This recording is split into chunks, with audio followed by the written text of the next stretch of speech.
having, 40% of children are being born out of wedlock today, and they're accusing men left and right. You're the father, you're the father. If women don't know who the father is, that means that they're sluts, and that's what's happening. What's up, YouTube? Poor Man Podcast back with another video. Today's video is going to be Mark Rudolph on paternity tests. All right, before I get into the video, though, got to do the YouTube stuff. The goal is 65,000 subscribers by July. It's a crazy goal. It's a big goal, but it's my goal. I know the way I'm going to get to my goals if you give me the HBO special. Do you know what the HBO special is? That's the Help a Brother Out special. All right, so go on and help a brother out. Hit the like and the subscribe button for more content. I'm going to give y'all a second to do that. All right, now let's get to the video. Mark Rudolph on paternity tests. Let's see what he got to say. Dan Springer. Well, my next guest says that these tests are great for unsuspecting men everywhere and will actually stop women from cashing in on their offspring. Well, surprise, surprise, the man with that view is Mark Rudolph, and Lise Will disagrees. Mark, you can't actually believe this. I absolutely believe it. Women are untruthful, they're unfaithful, and they're unabashedly mercenary. The gyno-judicial system allows them to commit paternity fraud, and that's exactly what's going on here, as Dan Springer said. They just did a study in New Hampshire. They found 30% of men paying child support were not the biological fathers. And a recent study in Australia of 6,000 DNA tests showed that 25% of the women were lying. So this is an anti-extortion kit that men need. Mark, for every woman who is quote-unquote caught by one of these paternity tests, there are about 1,000 guys out there who've cheated on her, and woman out there. And you know what, Mark? There isn't a test that you can tell whether a guy has been cheating, Mark, like you can on this. I mean, and look, Mark, historically, paternity... No.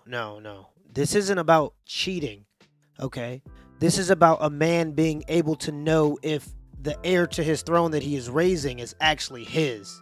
All right, this is about a man knowing if 18 years of his labor and the $250,000 on average dollars it costs to raise a child is going to be so that that child is the heir to his legacy. This has nothing to do, well, it has a little bit to do with cheating because that's not a good look either. But men ain't trying to do it to see if you're cheating. All right, men are doing it to see if the child is theirs. All right, and it's crazy how the equality movement, I say this, it's crazy how a lot of the times the equality movement don't seem so much like it's for equality when it comes to a lot of the men's rights. All right, when it comes to the right, and that should be a basic right for anybody to know if the person that they're raising, the child that they're raising, waking up for in the middle of the night, going to soccer games for, taking or paying for prom, college, all this and that is at least their child. That's basic human right. And I have a very personal story I'm gonna share with y'all. I have a friend, and when I say friend, I mean a friend. I don't use that word lightly. Okay, I have a very small circle, and it's because a lot of the times I was spent trying to better myself, that was alone. And you'll find that when you're bettering yourself, you'll usually be alone. But I have a really close friend, and back in high school, when my friend was about a sophomore in high school, he was his girlfriend got pregnant, and she had a baby. She had his daughter, and he stepped up to the plate. And when I say he stepped up to the plate, I mean this man was, and we're in Minnesota, by the way. So this is rain, sleet, or snow. He's riding his bike to school in the morning so that at 8 o'clock he can get, he's at school 8 o'clock to 3:30. Then from 3:30, he's riding his bike to work. Okay. And this is in Minnesota, need I remind you. Rain, sleet, or snow, he's doing this. Riding his bike to work. And then from work, he worked from about 4 to maybe about 9, about 5 hours a day, because that's all he could do. From 9, he would ride his bike all the way to the other side of town to go home, okay? And when he got home, because, the mom wasn't the best mom, he had a lot of the times, he had to take care of the child a lot of the times. So he was maintaining a B honor roll,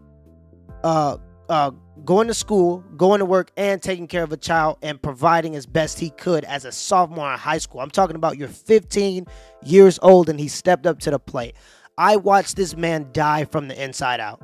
Okay, and when I say this, I'm not being dramatic. He was literally a shell of his former self. Okay, I seen the life drain from his body just from the stress and the overall, just the overall work it took to do that and maintain that.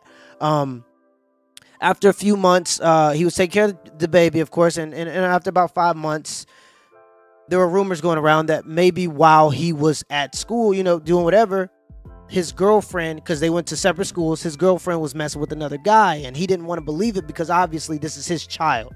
Okay, he's been working hard, and that's because he loves this child. So he's been putting everything out there to take care of this child. Long story short, he ends up going and getting the DNA test against his judgment. He just felt something was wrong. Like at the end of the day, after a while, it took a little bit, but he felt something was wrong. He felt something was off, and rightfully so. He went and got the paternity test, and it turns out the child was not his. Obviously, for me as his friend, I could see. I looked at the pros of that. You're free, okay? You don't have to worry about doing this and this and that. But still, even then, if you looked at the effect that it had on him, he was very, very down and to his lowest point. All right, after finding out that all the hard work he did to prepare, and this, I'm really passionate about this one, to prepare for this child to be raised in the world, he finds out that it's not his.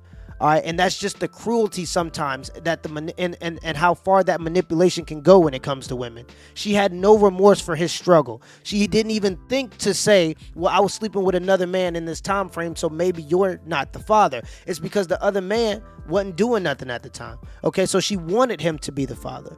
And so that's just a long story. I ain't trying to get too far into that. I want to continue the video, but man, this is huge, because there's too many men out there raising children that are not theirs because there's some kind of, it's wrong for a man to ask for a paternity test, and women take offense to that. And instead of men standing on their ground and saying, no, I need that test to make sure that this child is mine, because we know the child is yours, it came out of you, right? But how do I know that this child is mine?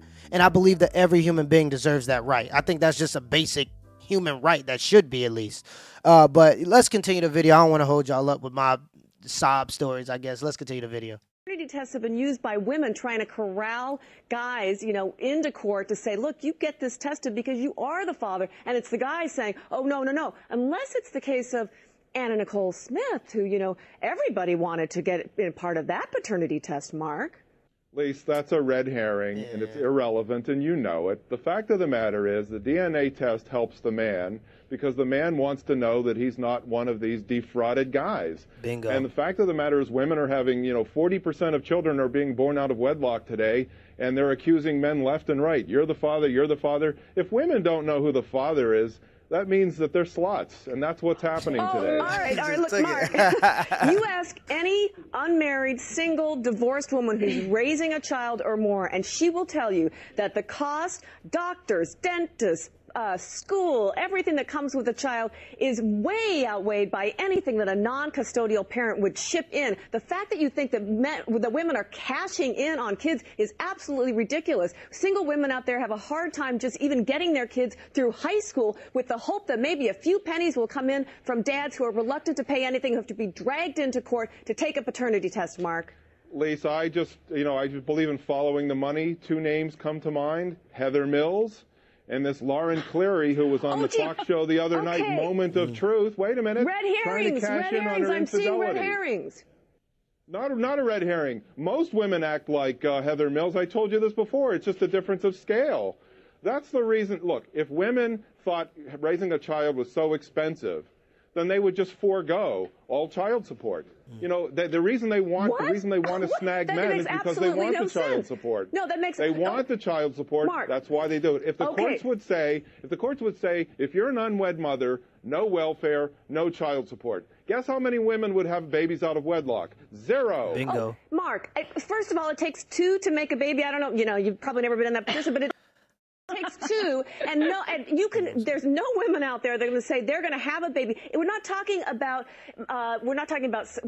any kind of special alimony for women. We're talking about child support for children that are bred. Again. Here's the thing, and I'll say this because I've actually looked into this topic. It takes two to make a baby. I agree with that, but at the same time, child support allows for there to be a safety net. And with the feminist movement merging with the sexual liberation movement, it's no bueno, okay? It's no good. And there's a guy by the name of Robert L. Moffat, okay? And he does extensive studies. This is what he's dedicated his life to, doing research towards the American family. And one of the studies he did that I found really interesting was a study on welfare. And he found, okay, and I want to say this, I want to quote this. He found that welfare had a positive effect on fertility, because we know as women are more comfortable, they begin to be more fertile. Okay, obviously when they have less stress, they tend to be more fertile, and it has a negative effect on marriage. All right, why is that? It's because they have a safety net. All right, with the sexual liberation, you could go out, have sex with whoever you want, and there's no repercussions. Even if you have a child, you could just marry the government, and you still get child support, and that money ain't coming from nowhere. Somebody's paying for it. And I'm not saying that that's not a good thing to have. I'm just saying that it certainly gives you incentive to be irresponsible. And if we try to act like that's not true, that's absolutely ridiculous. Historically speaking, women needed men to take care of them while they were pregnant, so they always latched onto a man. And that's why there were longer relationships. Women in the time of pregnancy are obviously super vulnerable, so they need the protection of a man. A woman can't go off and hunt when she has a child, because the child, while screaming and sitting there laying in the bushes screaming and crying, would obviously be picked up by any kind of predator. It'd just be like picking a tomato. All right, so women needed to stay with that child while the men went out and hunted, and they needed a man to provide for that child because they're helpless. Children are essentially helpless until they're about 12, and at that point, I mean, it's still a little bit debatable about what a child can really do. All right, truly speaking. But yeah, so historically speaking, our relationship has always been men go out and get and provide for women and that take care of the children. All right, but with men out of the picture, women are marrying the government and getting benefits, and we're seeing the effects on that. And out of wedlock rates are skyrocketing now. All right, and I'm not saying they're going to be zero like Mark said, but they're definitely going to be a lot lower than 80%, which is what it is in the black community. 8 out of 10. All right, let's continue the video. And again, Lise, if unwed mothers would not get any child support, they would not have babies out of wedlock. You are off the ranch again. I don't know what corral you're living in. You come from the world of wind chimes and meadows and puppy dogs and sunflowers, but you don't come from the real world, Lise. Women commit paternity fraud all the time. I just read you statistics at the beginning of the segment. Those are real statistics. None of those. And lots of women are lying about the real fathers. It's really interesting that none of those stats actually get into a courtroom where you have to have reasonable evidence. There's a reason for that, Mark, because they don't belong in a courtroom, these tests. Okay, As Ronald Reagan used to say, trust but verify. States should make DNA testing mandatory. If you're taking paternity tests in a marriage, you've got bigger problems than a paternity test. Lise, get the last words. You had the first. Go ahead, Lise. If you've got issues about paternity tests in a marriage, you've got bigger problems than that paternity test. That's it. Lise, it's just like a prenup. Goodbye, Mark. Goodbye, Mark. Goodbye, Lise. See, and I don't like how at the dang, I'm skipping all kinds of videos. Good God. But just my final thoughts on the video. I don't like how she tried to say, because this is a lot of the times the argument, and this is why a lot of men try to back off of this conversation. She says that if you ask for a paternity test, your marriage has to have more problems than that test. No, that's not the case. I can completely trust my wife, but at the same time, I want to make sure that my child is my child. Okay, just because I trust someone doesn't mean that they can't betray me. All right, and the fact that there's outrage at just the question of DNA test. Okay, just the idea of a DNA test, and the fact that you're mad as a man because you want to know if the child, if your child is yours. I'm outraged. All right, it's outrageous in the world today for men to know if their child is actually theirs. Till next time.